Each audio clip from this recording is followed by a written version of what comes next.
Oke, saudara, siapa yang diberkati dengan seri khotbah bulan lalu tentang revival, kebangunan rohani yang diambil dari kitab Efesus? Berapa banyak saudara diberkati?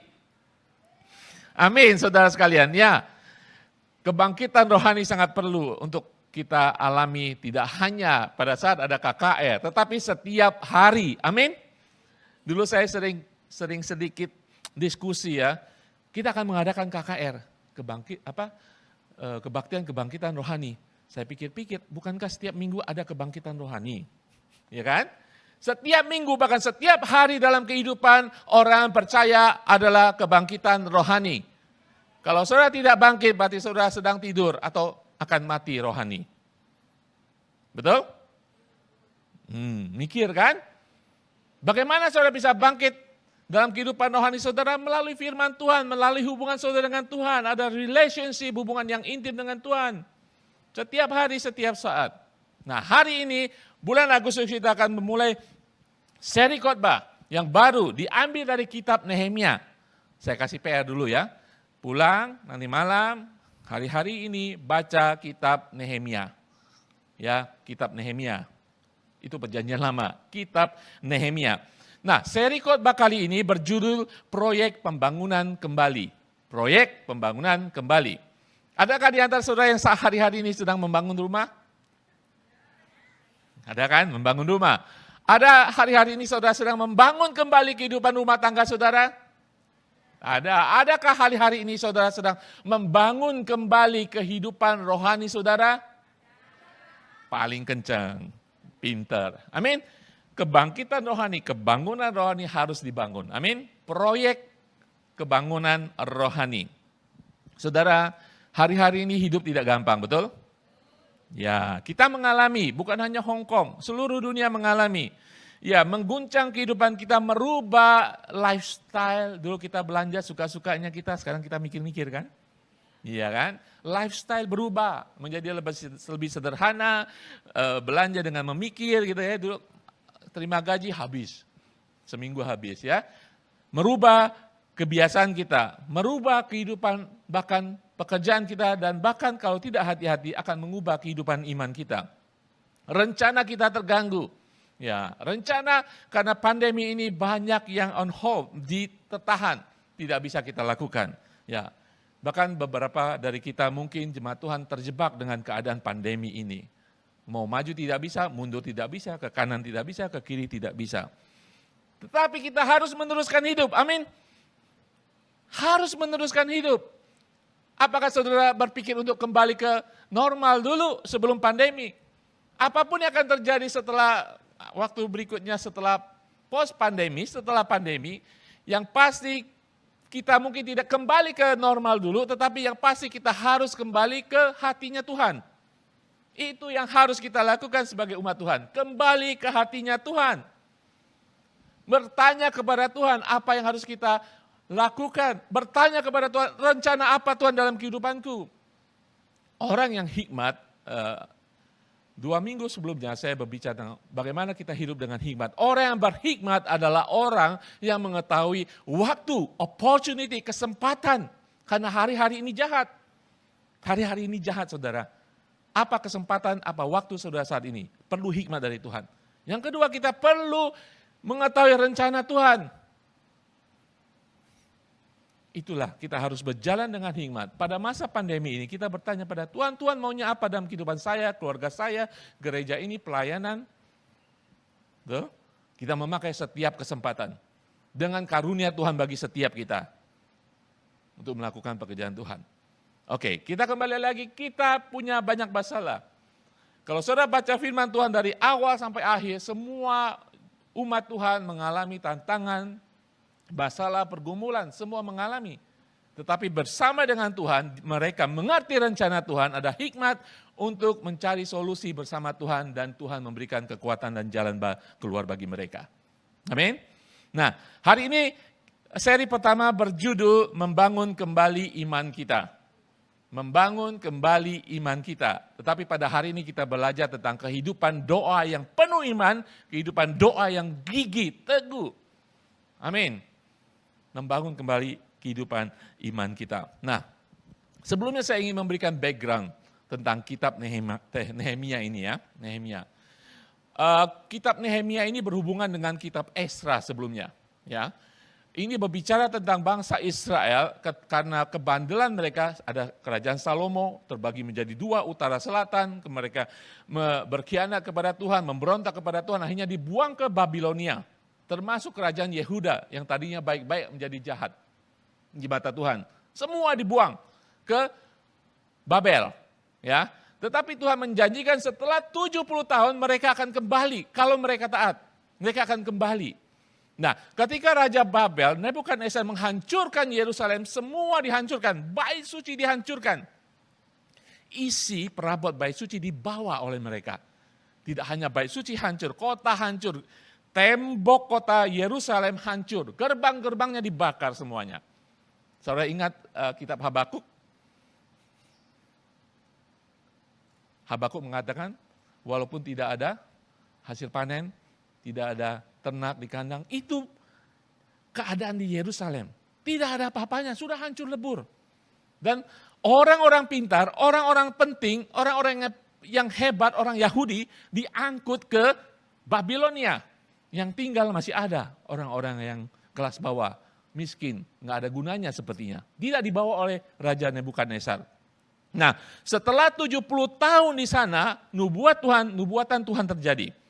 Ya, ada rombongan 1, rombongan 2, rombongan 3 yang pulang ke Israel, ke Yerusalem. Kenapa saudara? Karena ketika kerajaan Babilonia yang begitu menguasai dunia hancur, dikuasai oleh kerajaan Persia, Raja Persia memberikan izin untuk pulang. Boleh tampilkan slide-nya. Pertama yang pulang itu dipimpin oleh Zerubabel di kitab Esra. Jadi rombongan pertama sekitar 50 ribuan orang pulang ke Yerusalem. Tetapi mereka pulang membangun bait suci. Rombongan pertama pulang membangun bait suci, walaupun yang terjadi akhirnya kurang memuaskan. Karena mereka referensinya adalah bait suci bangunan Salomo yang begitu indah, begitu agung. Dan rombongan pertama ini pulang masih ada di sana, di Babel. Nah, rombongan kedua di bawah pimpinan Esra, sekitar 2000 lebih. Esra ini imam. Dia membawa rombongan pulang, gerombolan kedua. Pulang ke Yerusalem untuk membangun kehidupan ibadah bangsa Israel. Kehidupan untuk mengikuti hukum Taurat. Ya. Nah, kemudian saudara, berselang begitu lama, 92 tahun kemudian, tidak ada perubahan apa-apa. Disinilah kita memulai kitab Nehemia. Jadi saudara punya bayangan ya, ada 2 rombongan pulang. Tetapi apa yang terjadi saudara? Kitab Nehemia pada dasarnya membicarakan bagaimana Nehemia membangun kembali tembok kota Yerusalem dan pintu-pintu gerbangnya. Kitab Nehemia. Nehemia bukan arsitek, Nehemia bukan pemimpin, Nehemia hanya punya visi dan punya hati buat Tuhan. Oke, mari kita baca di dalam Nehemia pasal pertama, ayat pertama sampai ketiga. Demikian firman Tuhan mengatakan, riwayat Nehemia bin Hakalia pada bulan Kislev, tahun ke-20 ketika aku ada di Puri Susan, di kota Susan, atau Susa. Datanglah Hanani, salah seorang dari saudara-saudaraku dengan beberapa orang dari Yehuda. Aku menanyakan kepada mereka tentang orang-orang Yahudi yang terluput, yang terhindar dari penawaran tentang Yerusalem. Kata mereka kepadaku, orang-orang yang masih tinggal di daerah sana yang terhindar dari penawanan ada dalam kesukaran besar dan dalam keadaan tercela. Tembok Yerusalem telah terbongkar dan pintu-pintu gerbangnya telah terbakar. Ya saudara, dimulai dengan itu saudara. Saya percaya Nehemia yang tidak pulang, yang tidak ikut rombongan 1, ikut rombongan 2. Karena ketika banyak rombongan pulang, banyak orang gak mau pulang. Karena sudah enak di Babilonia, sudah enak di Persia, sudah enak di Hong Kong. Pulang pengen balik lagi. Mereka adalah umat pilihan Tuhan. Mereka adalah dipilih Tuhan untuk berbakti kepada Tuhan sebagai janji keselamatan akan datang melalui bangsa Israel.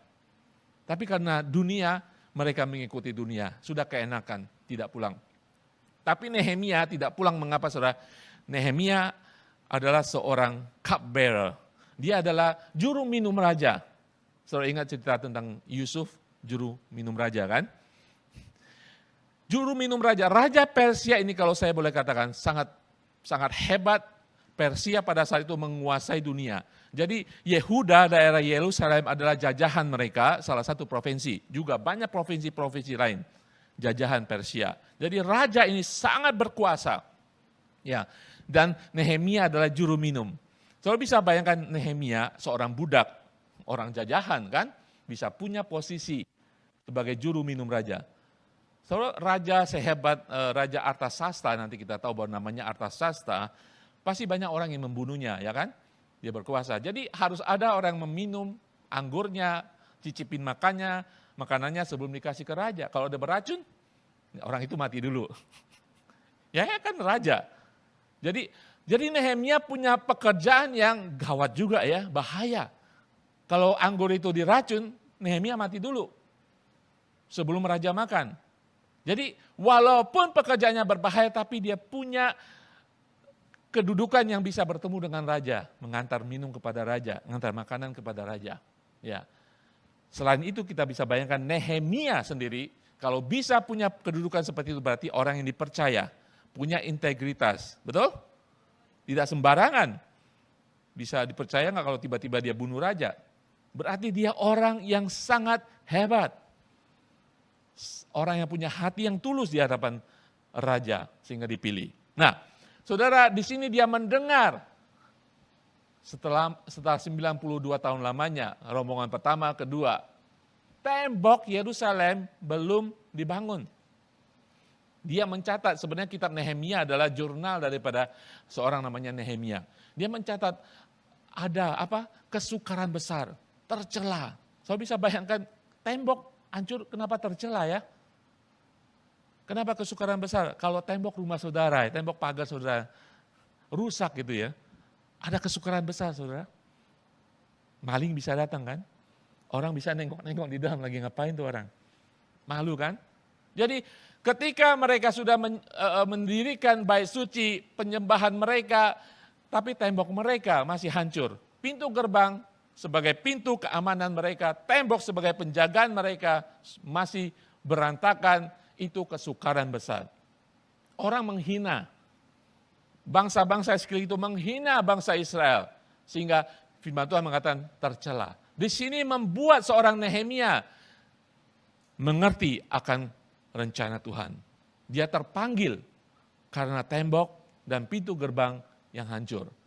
Apa yang terjadi dalam kehidupan kita, saudara? Kalau kita melihat ada kebutuhan, secara fisik memang kebutuhannya. Tapi Nehemia tidak melihat secara kebutuhan fisik saja, tapi dia melihat jauh daripada kebutuhan fisik, tapi kebutuhan rohani. Ketika bangsa Israel pada dulu, zaman Salomo, tembok bagus, pintu gerbang tidak sembarangan orang boleh lewat, sehingga penyembahan kepada Tuhan di bait suci begitu agung mulia, saudara. Saat ini tidak terjadi. Nehemia melihat kebutuhan fisik, tapi dia melihat kebutuhan rohani bangsa Israel, bangsanya sendiri, sehingga dia terbeban, saudara. Apa kebutuhan saudara saat ini? Apakah saudara hanya melihat kebutuhan jasmani, kesembuhan, berkat Tuhan, pekerjaan saudara? Tidak ada yang salah. Tuhan kita penyedia buat kita, amin. Kita belajar hari ini dari Nehemia, apa yang dilihatnya, apa yang dilakukannya. Amin. Haleluya, saudara. Nama Nehemia adalah Tuhan menghibur. Kita punya penghibur yaitu Roh Kudus dalam kehidupan kita. Amin. Haleluya. Kemudian ayat 4 mengatakan Nehemia, ketika ku dengar berita ini, Nehemia katakan, duduklah aku menangis dan berkabung selama beberapa hari. Aku berpuasa dan berdoa ke hadirat Allah semesta langit. Kalau kita boleh ngomong, Pak Nehemia itu hanya tembok. Itu hanya gerbang, bait suci ada di sana, kehidupan sudah kembali normal. Tetapi Nehemia bersedih, berkabung, berpuasa, menangis. Karena ada kebutuhan rohani dan bagi bangsa Israel belum terpenuhi. Dia menangis, berkabung. Dan dia berdoa.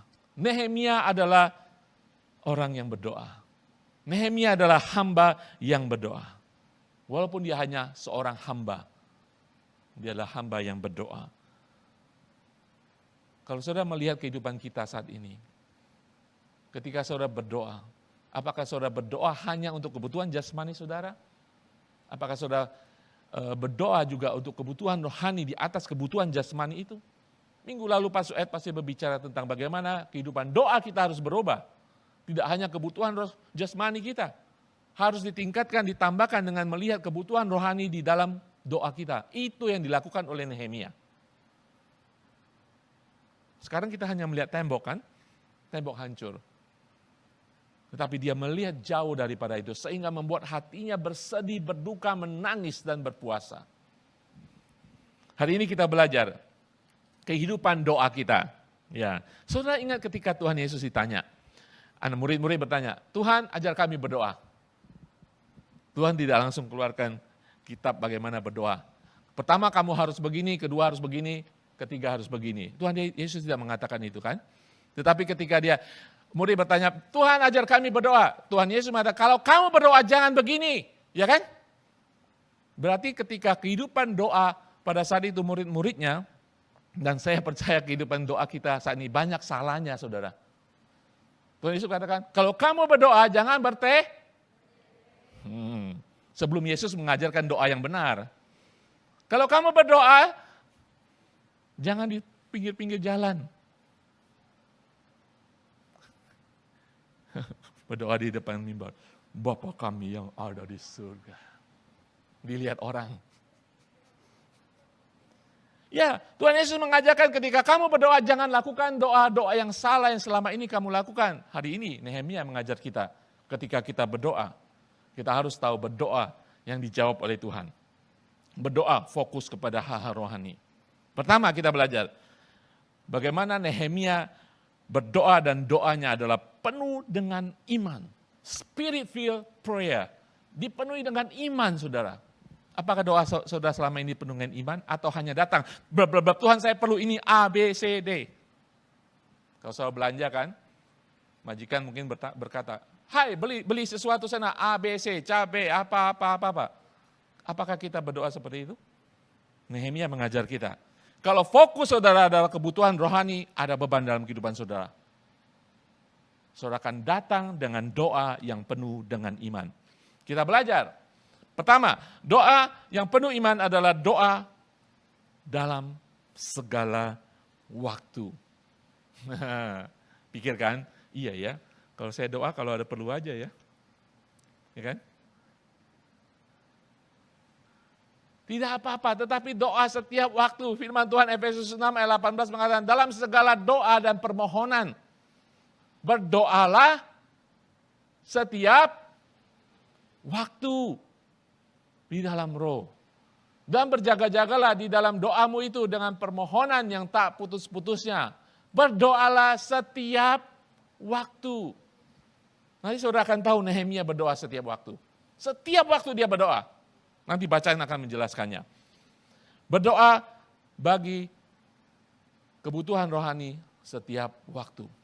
Saya berdoa saat ini agar saudara dibebani oleh doa-doa untuk kemuliaan Tuhan. Doa-doa rohani, bukan hanya kebutuhan keselamatan, kesembuhan dan sebagainya. Doa kebutuhan rohani.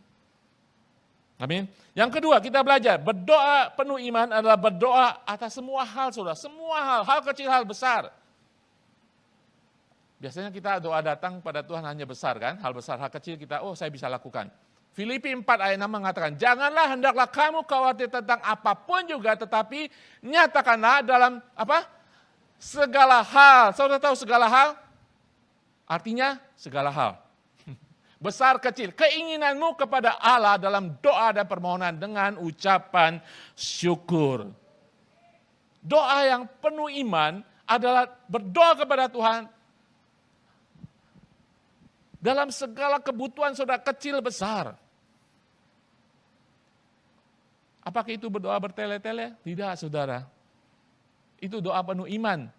Kalau saudara percaya Tuhan akan melakukan hal perkara besar dalam kehidupan saudara, Doa penuh iman, Tuhan juga akan melakukan perkara kecil menurut pikiran saudara. Bagi Allah tidak ada perkara besar, perkara kecil. Bagi Allah, saudara adalah anaknya. Setiap meter, setiap hal dalam kehidupan saudara bagi Allah tidak ada kecil, ada tidak besar. Tidak ada hal terlalu besar yang tidak mungkin dilakukan Tuhan dan tidak ada hal yang terlalu kecil yang dicueki Tuhan. Amin. Berdoalah baik dalam hal kecil maupun hal besar. Yang ketiga kita belajar, berdoa yang penuh iman adalah berdoa dengan mengakui kebesaran Tuhan. Berdoa dengan mengakui kebesaran Tuhan. Itulah dasar daripada kita datang kepada Tuhan. Dengan bukan ketakutan, dengan gentar dan kebesaran Tuhan. Ada masalah, ada kesukaan, kita datang kepada Tuhan dengan pengakuan Dia Allah semesta alam. Sama hal dengan praise and worship ketika saudara masuk dalam hadirat Tuhan. Dengan lagu-lagu, kalau saya sukanya lagu-lagu yang langsung membesarkan nama Tuhan. Bukan Tuhan yang menjadi besar, tetapi iman saya menjadi besar. Saya bisa merasakan hadirat Tuhan. Doa yang perlu iman adalah doa yang dimulai dengan pengakuan akan kebesaran Tuhan. Nehemia 1 ayat 5 mengatakan, kataku, dia sudah mulai berdoa nih.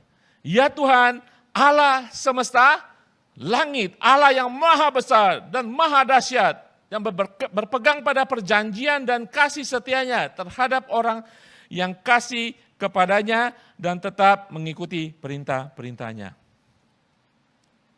Saya percaya saudara di rumah ya, kalau saudara perlu sesuatu dengan tai-tai, sing-sang gitu ya, saudara manis-manis kan? Ya kan? Yang istri datang kepada suami, dipuja-puja. Tapi saya bilang Tuhan tidak perlu di shoe polish, tidak perlu dipuja.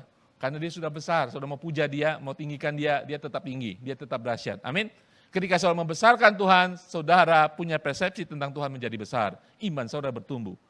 Ini adalah doa penuh iman. Nehemia datang dengan membesarkan nama Tuhan sebelum dia berkeluh kesah.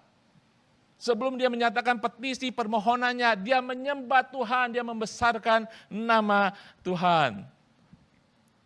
Dan kemudian, yang keempat, berdoa penuh iman adalah berdoa dengan pengakuan dosa dan kesalahan kita. Ada amin?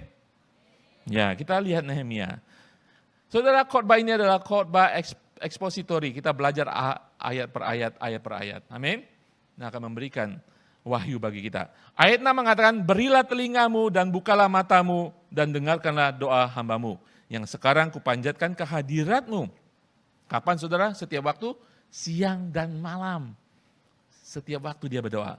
Bagi orang Israel, hamba-hambamu itu, dengan mengaku segala dosa yang kami orang Israel telah lakukan terhadapmu. Dia mengaku dosa bagi bangsa Israel. Juga aku dan kaum keluargaku telah berdosa kepadamu. Dia mengakui dosa keluarganya dan dosa dia. Doa penuh iman tidak hanya membesarkan nama Tuhan, juga menunjuk pada kesalahan kita. Ada yang tidak berdosa, tidak bersalah di hadapan Tuhan? Kita masih kadang-kadang kembali ke kegelapan. Kita kembali ke manusia lama. Disitulah kita datang di dalam kebesaran Tuhan dan mengaku dosa kita. Nehemia berdoa dengan iman. Dia tahu Tuhannya yang besar itu akan mengampuni dia sebelum memberikan jawaban doanya. Kemudian ayat 7 mengatakan, kami telah sangat bersalah terhadapmu dan tidak mengikuti perintah-perintah, ketetapan-ketetapan dan peraturan-peraturan yang telah kau perintahkan kepada Musa, hambamu itu. Ayat 8, ingatlah akan firman yang kau pesan kepada Musa, hambamu itu. Bahkan Nehemia mengutip janji Tuhan, firman Tuhan kepada Musa. Inilah janji Tuhan. Tuhan berkata, bila kamu berubah dari kesetiaanmu, kamu akan kucerai-beraikan di antara bangsa-bangsa. Tetapi bila kamu berbalik kepadaku dan tetap mengikuti perintah-perintahku serta melakukannya, maka sekalipun orang-orang buanganmu ada di ujung langit, akan kukumpulkan mereka kembali dan kubawa ke tempat yang telah kupilih untuk membuat namamu diam di sana. Bahkan dia mengutip firman Tuhan, janji Tuhan itu sendiri. Ketika saudara berdoa, saudara fokusnya kemana? Keperluan saudara. Sama. Kita hanya berfokus ke sana. Hari ini kita belajar berdoa dengan iman. Amin. Berdoa dengan iman. Setiap waktu, setiap perkara datang kepada Tuhan dengan mulai mengaku kebesaran Tuhan, mengakui dosa kita. Dan mengerti akan janji Tuhan. Tuhan, bukan kita membalikkan, tapi janji Tuhan yang janji Tuhan. Tuhan, Engkau berjanji akan berserta aku selama-lamanya, itu janji Tuhan. Tuhan, Engkau sudah memberkati segala berkat rohani di surga bagiku, itu janji Tuhan. Tuhan, Engkau menjadikan aku pemenang, lebih daripada pemenang Tuhan, itu janji Tuhan. Nehemia mengutip firman Tuhan ketika dia berdoa. Doa penuh dengan iman. Dimulai dengan pengakuan dosa kita. Kemudian ayat 10 mengatakan, bukankah mereka ini hamba-hambamu dan umatmu yang telah kau bebaskan dengan kekuatanmu yang besar dan dengan tanganmu yang kuat? Tuhan, bukankah kami ini anak perjanjian baru yang sudah Engkau tebus dengan darah Kristus? Tuhan mengasihi saudara, Tuhan saudara tahu saudara adalah anaknya. Ketika saudara mengaku bahwa saya anak kerajaan Allah, punya identitas baru, saudara sedang duduk, saudara sedang berdiri di tempat surgawi. Ingat khotbah Efesus? Saudara sudah ditempatkan bersama Tuhan Yesus di tempat surgawi, itu posisi saudara.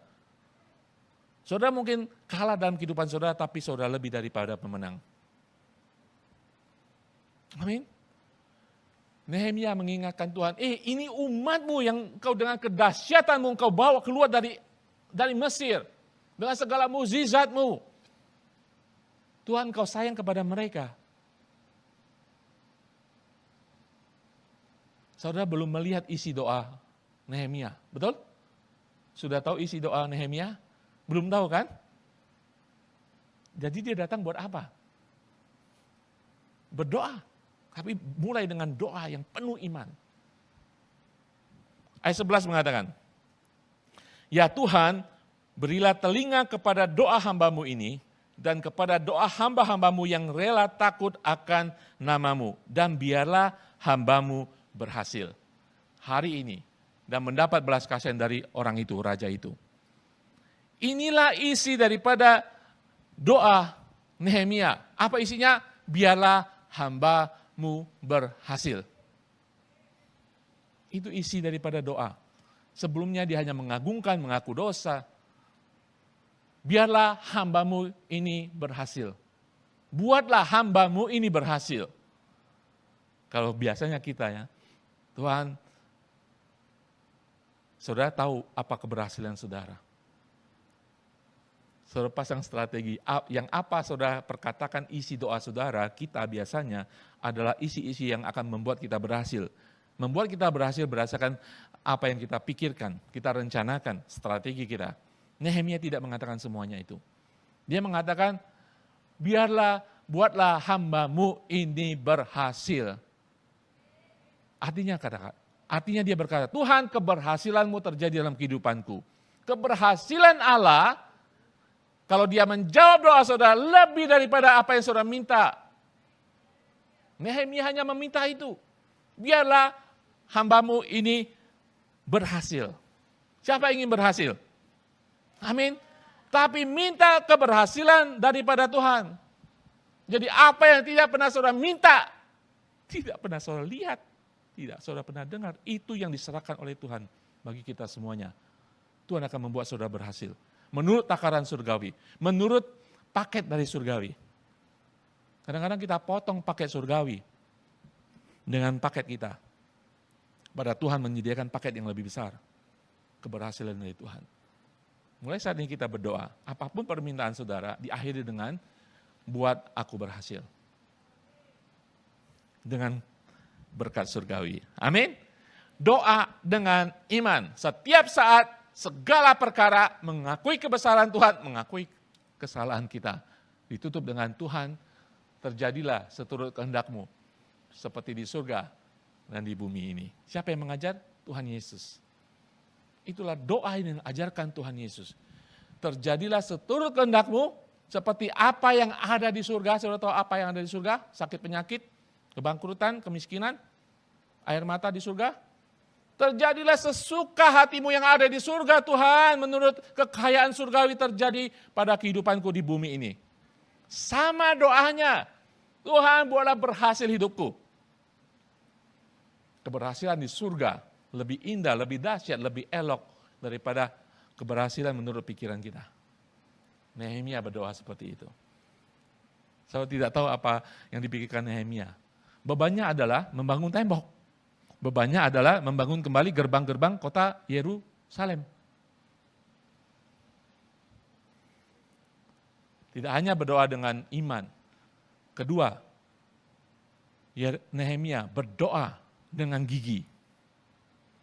Dengan gigi, bukan dengan gigi ya. Kebanyakan kita berdoa dengan gigi. Gigi. Teguh, tekun. Gigi. Berdoa dengan gigi. Apa saudara berdoa dengan gigi? Apakah doa saudara doa pasang surut? Lukas 18 ayat 1 mengatakan demikian. Yesus mengatakan suatu perumpamaan kepada mereka untuk menegaskan bahwa mereka harus selalu berdoa dengan tidak jemu-jemu.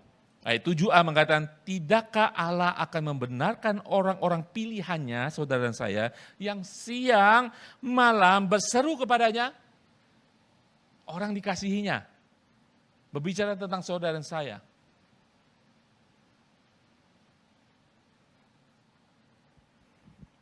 Kita melihat apa yang terjadi dengan doa yang penuh iman dan doa yang gigih daripada Nehemia. Nehemia 2 Pasal 2 ayat 1 mengatakan, pada bulan Nisan tahun ke-20 pemerintahan Raja Artasasta ketika menjadi tugasku untuk menyediakan anggur. Ketika, perhatikan kata ketika. Saudara tahu pada bulan Nisan tahun 20 pemerintahan Raja Artasasta, dari pertama Nehemia menerima berita dari Hanani dan dia berlutut berdoa sampai ketika. Itu 4 bulan lamanya saudara.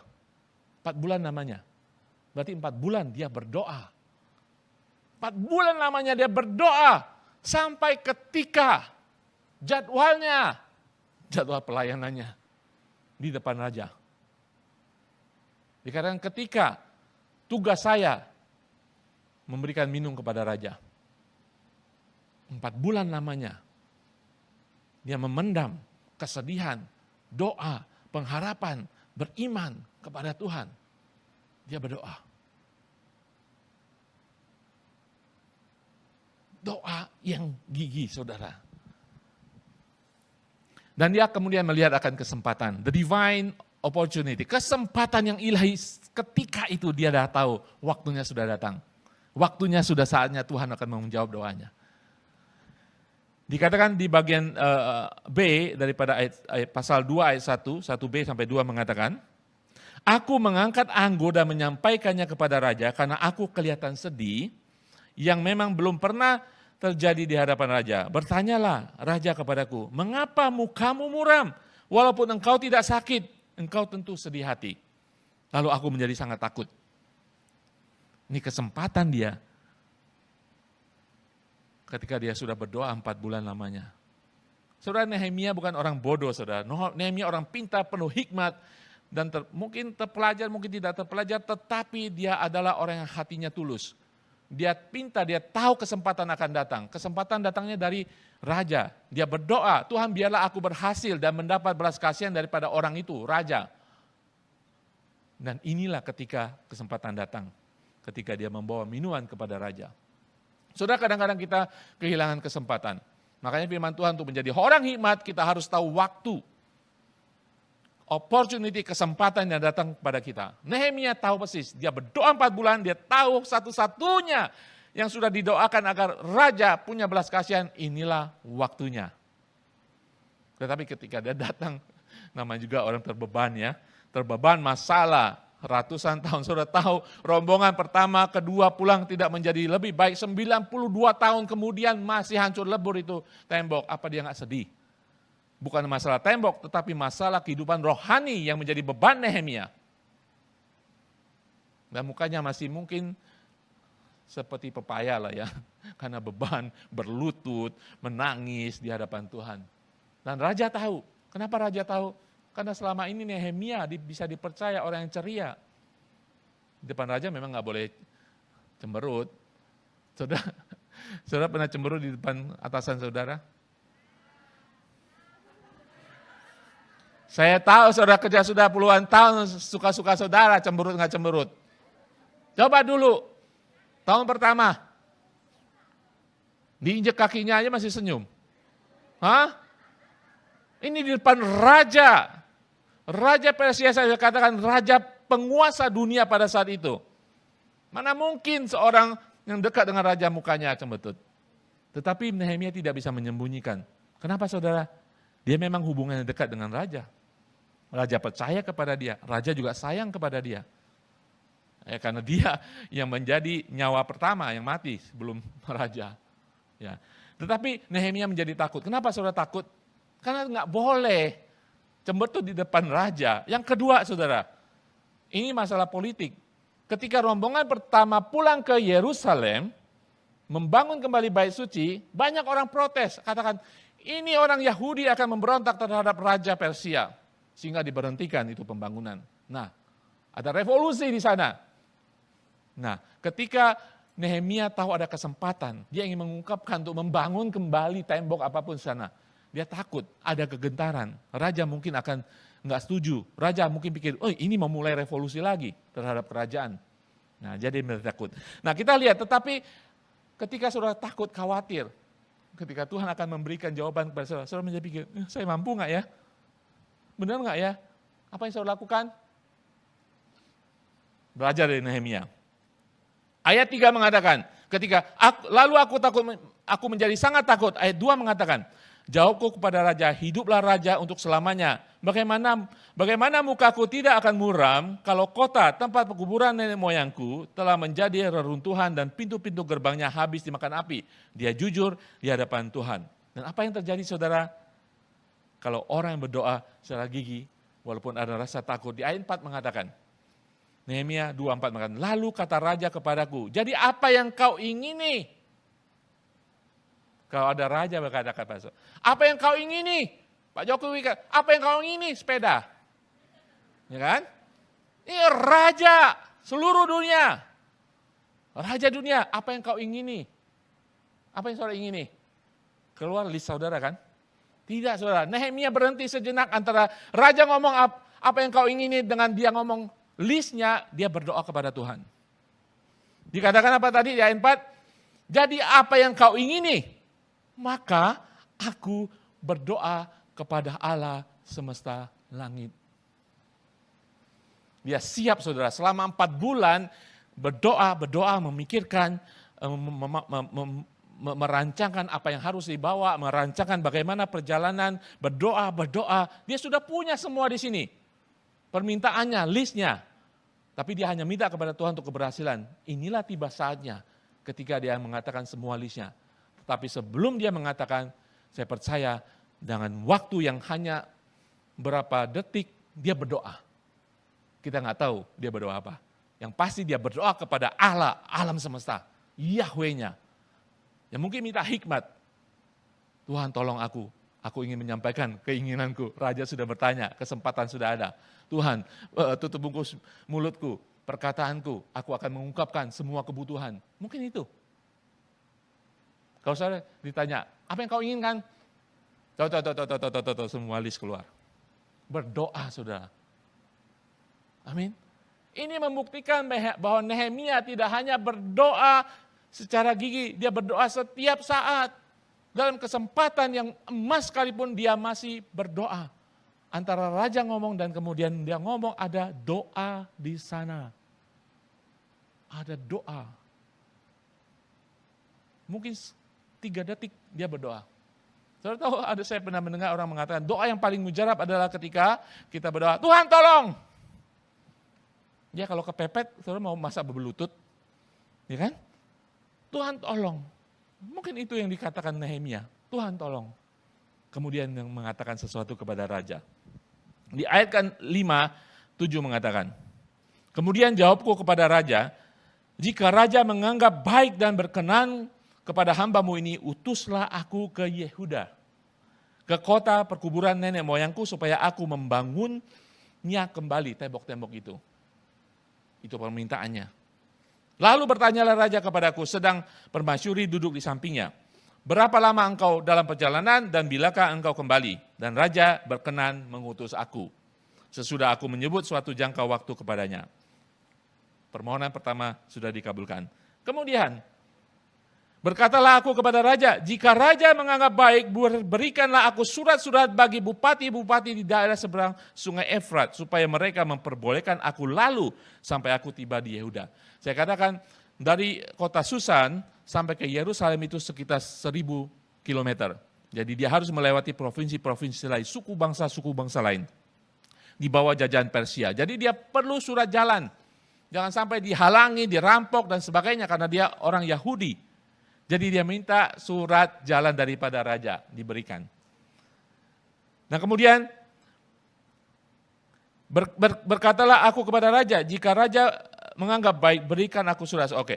Ayat 8 mengatakan, pula sepucuk surat bagi Asaf, pengawas taman raja, supaya dia memberikan aku kayu untuk memasang balok-balok pada pintu-pintu gerbang di benteng bait suci, untuk tembok kota dan untuk rumah yang saya diami. Dan raja mengabulkan permintaan itu, karena tangan Allahku yang murah melindungi aku. Ketika dia memulai dengan doa, sesingkat apapun, ketika dia mengajukan permohonannya, dikasih, dia memuliakan Tuhan.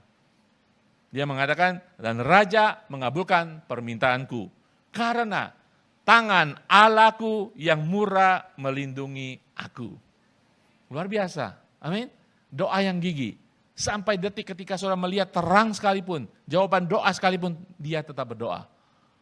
Dan kemudian hati saudara pasti akan mengakui hanya tangan Tuhan yang mengabulkan doa saudara.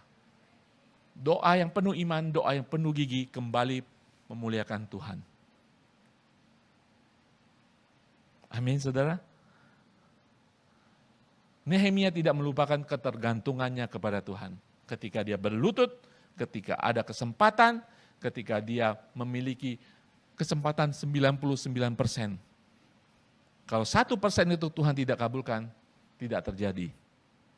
Kadang-kadang kita melihat kesempatan itu, kita sudah membanggakan diri kita.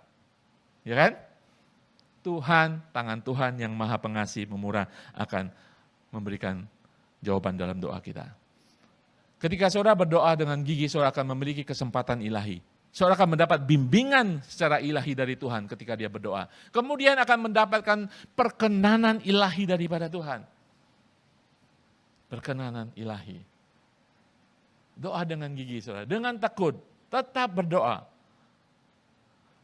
Raja mengabulkan permintaanku itu karena tangan Allahku yang murah melindungi aku.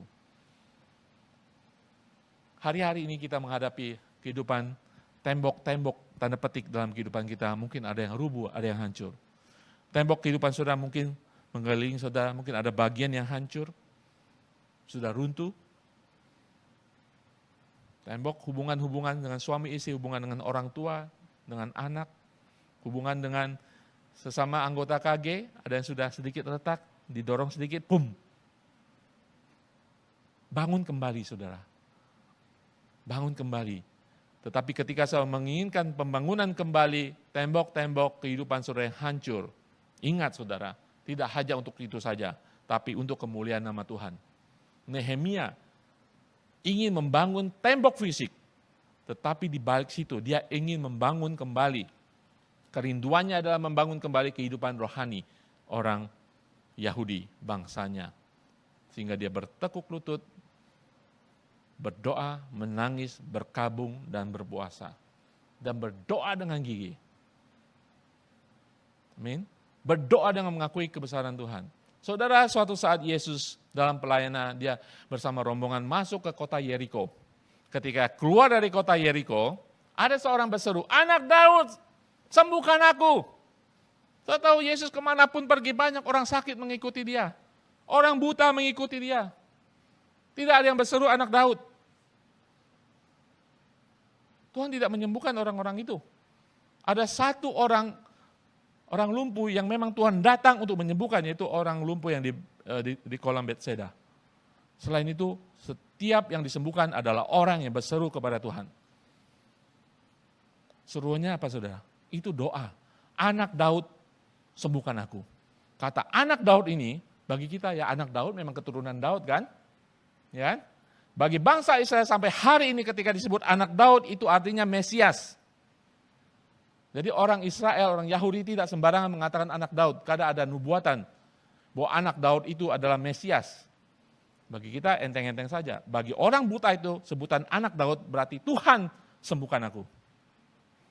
Dia mengatakan, hei engkau Yesus dari Nazaret, engkau punya kuasa, kalau kau mau engkau bisa menyembuhkan aku, dan Tuhan Yesus menyembuhkan dia. Doa, jeritan, memuliakan Tuhan. Amin. Kita tahu Tuhan mengasihi kita. Kadang-kadang kita datang casually kepada Tuhan. Datang kepada Tuhan hanya, oh Tuhan pasti menjawab doa saya. Banyak persekutuan doa. Mohon doa, mohon doa, mohon doa. Mulai dengan membesarkan nama Tuhan. Mulai dengan perkara kecil, perkara besar datang kepada Tuhan. Mulai dengan berdoa setiap saat. Doa pribadi sangat penting saudara. Jangan tunggu doa di dalam Zoom. Doa bersama. Doa pribadi saudara di mana? Mulai dari sana. Membangun mezbah doa pribadi saudara. Dan doa dengan gigi. Saudara akan mendapatkan kesempatan perkenanan dari Ilahi. Dan saudara akan dipekakan ketika waktu itu datang.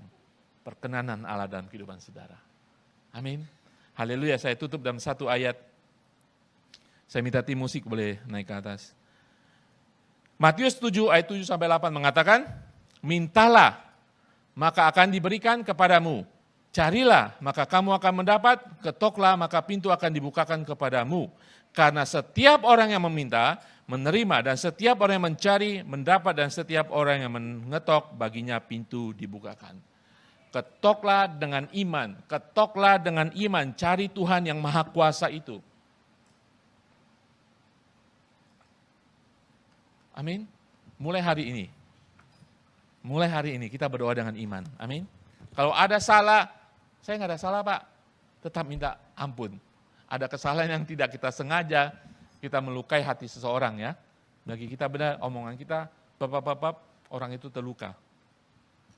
Ya kan? Minta ampun atas kesalahan kita dan akui kebesaran Tuhan. Dan kemudian ajukan petisi saudara. Tuhan membuat kita berhasil. Amin. Saya undang semua.